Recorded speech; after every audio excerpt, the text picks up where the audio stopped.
The mere exposure effect is a psychological phenomenon by which people tend to develop a preference for things merely because they are familiar with them. In social psychology, this effect is sometimes called the familiarity principle. The effect has been demonstrated with many kinds of things, including words, Chinese characters, paintings, pictures of faces, geometric figures, and sounds. In studies of interpersonal attraction, the more often people see a person, the more pleasing and likable they find that person. Part 1. Research. Gustav Fechner conducted the earliest known research on the effect in 1876. Edward B. Titchener also documented the effect and described the glow of warmth felt in the presence of something familiar. However, his hypothesis was thrown out when results showed that the enhancement of preferences for objects did not depend on the individual's subjective impressions of how familiar the objects were. The rejection of Titchener's hypothesis spurred further research and the development of current theory. The scholar best known for developing the mere exposure effect is Robert Zajonc. Before conducting his research, he observed that exposure to a novel stimulus initially elicits a fear/avoidance response in all organisms. Each subsequent exposure to the novel stimulus causes less fear and more interest in the observing organism. After repeated exposure, the observing organism will begin to react fondly to the once novel stimulus. This observation led to the research and development of the mere exposure effect. In the 1960s, a series of Robert Zajonc's laboratory experiments demonstrated that simply exposing participants to a familiar stimulus led them to rate it more positively than other, similar stimuli that had not been presented before. At first, Zajonc looked at language and the frequency of words used. He found that overall positive words were used more than their negative counterparts. Later, he showed similar results for liking, pleasantness, and forced choice measures from a variety of stimuli, such as polygons, drawings, photographs of expressions, nonsense words, and ideographs. In 1980, Zajonc proposed the affective primacy hypothesis, that affective reactions, such as liking, can be elicited with minimal stimulus input. Through mere exposure experiments, Zajonc sought to provide evidence for the affective primacy hypothesis, namely that affective judgments are made without prior cognitive processes. He tested this hypothesis by presenting repeated stimuli to participants at suboptimal thresholds such that they did not show conscious awareness or recognition of the repeated stimuli, that is, when asked whether they had seen the image, responses were at chance level, but continued to show affective bias toward the repeatedly exposed stimuli.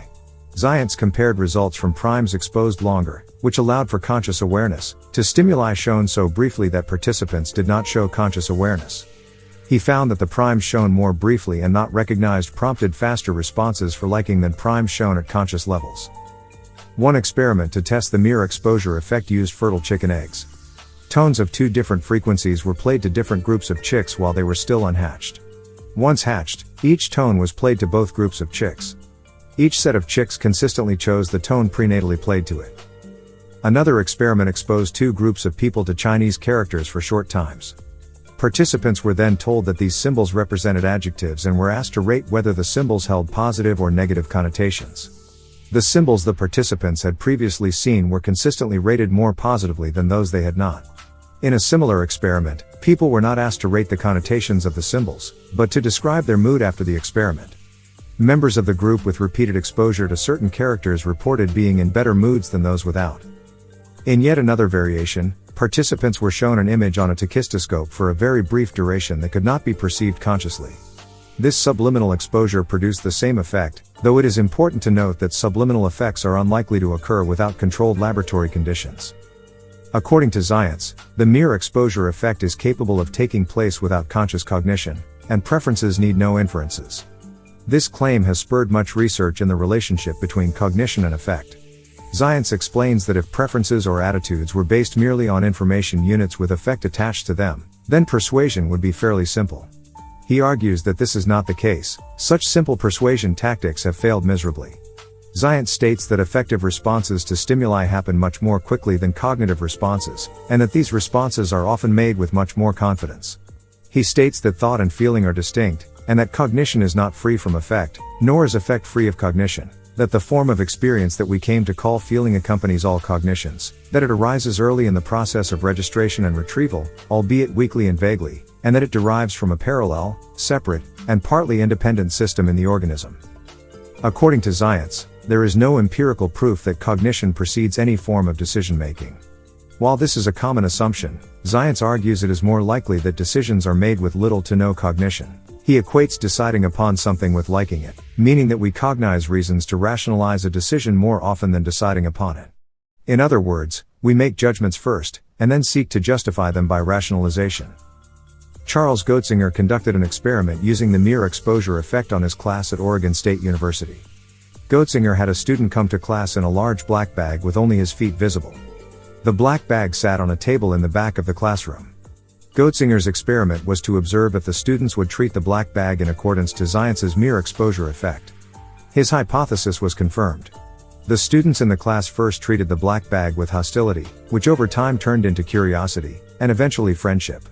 This experiment confirms Zientz's mere exposure effect. By simply presenting the black bag over and over again to the students, their attitudes were changed, or as Zientz states, mere repeated exposure of the individual to a stimulus is a sufficient condition for the enhancement of his attitude toward it. A meta-analysis of 208 experiments found that the mere exposure effect is robust and reliable, with an effect size of R equals 0.26. This analysis found that the effect is strongest when unfamiliar stimuli are presented briefly. Mere exposure typically reaches its maximum effect within 10 to 20 presentations, and some studies even show that liking may decline after a longer series of exposures. For example, people generally like a song more after they have heard it a few times, but many repetitions can reduce this preference.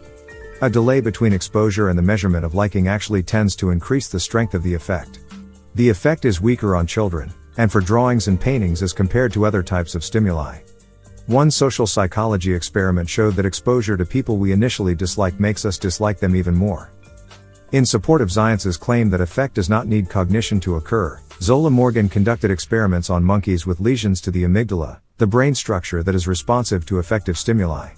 In his experiments, Zola Morgan proved that lesions to the amygdala impair affective functioning, but not cognitive processes.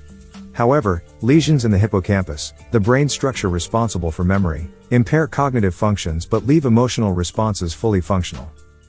Part 2. Perceptual fluency. The mere exposure effect posits that repeated exposure to a stimulus increases perceptual fluency, the ease with which a stimulus can be processed. Perceptual fluency, in turn, increases positive affect. Studies showed that repeated exposure increases perceptual fluency, confirming positive effect in autobiographical memory and perceptual learning. Also supported in later studies. Part 3. Application. Part 3.1. Advertising. The most obvious application of the mere exposure effect is in advertising, but research on its effectiveness at enhancing consumer attitudes toward particular companies and products has been mixed. One study tested the mere exposure effect with banner ads on a computer screen. College-age students were asked to read an article on the computer while banner ads flashed at the top of the screen. The results showed that the students exposed to the test banner rated the ad more favorably than other ads shown less frequently or not at all. This research supports the mere exposure effect.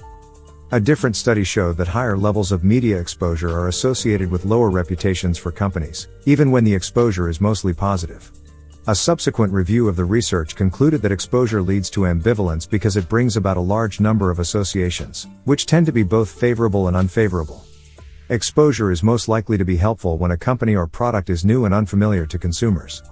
An optimal level of exposure to an advertisement may not exist. In a third study, experimenters primed consumers with effective motives. One group of thirsty consumers was primed with a happy face before being offered a beverage, while a second group was primed with an unpleasant face. Those primed with the happy face bought more beverages, and were also willing to pay more for the beverage than their unhappy counterparts. This study bolsters Zientz's claim that choices are not in need of cognition. Buyers often choose what they like instead of what they have substantially thought about. In the advertising world, the mere exposure effect suggests that consumers need not think about advertisements. Simple repetition is enough to make a memory trace in the consumer's mind and unconsciously affect their consuming behavior. One scholar explained this relationship as follows: the approach tendencies created by mere exposure may be pre-attitudinal in the sense that they do not require the type of deliberate processing that is required to form brand attitude. Part 3.2. Other areas. The mere exposure effect exists in most areas of human decision-making. For example, many stock traders tend to invest in securities of domestic companies merely because they are more familiar with them, even though international markets offer similar or better alternatives. The mere exposure effect also distorts the results of journal ranking surveys. Academics who previously published or completed reviews for a particular academic journal rate it dramatically higher than those who did not. There are mixed results on the question of whether mere exposure can promote good relations between different social groups. When groups already have negative attitudes to each other, further exposure can increase hostility.